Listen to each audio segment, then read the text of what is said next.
Hello students, my name is Jives and now I am going to teach you about work energy theorem.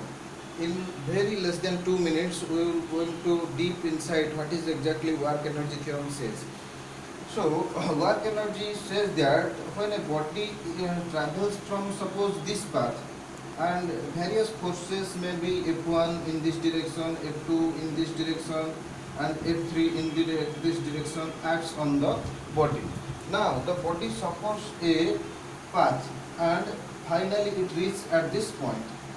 Now work energy theorem says that work done by all forces, suppose this F1 forces cause a work done of W1 and F2 W2, F3 W3. Similarly, these all work done can be added together. As we know work is a scalar quantity, so they are add like a scalar. So W1 plus W2 plus W3 equals to change in kinetic energy. Means suppose at the starting point the body possesses the initial velocity u and after some time the body possesses a velocity v.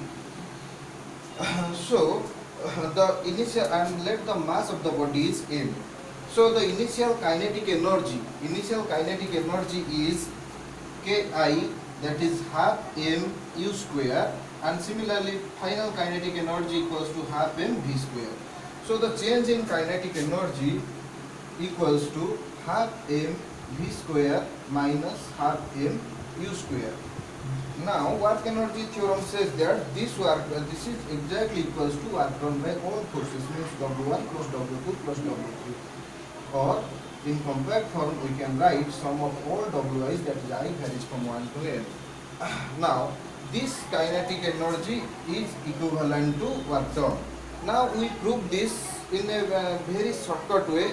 You know students, from the equation of motion that v square minus u square equals to 2as, and from Newton's law F equals to ma, that is A equals to F by m from Newton's law.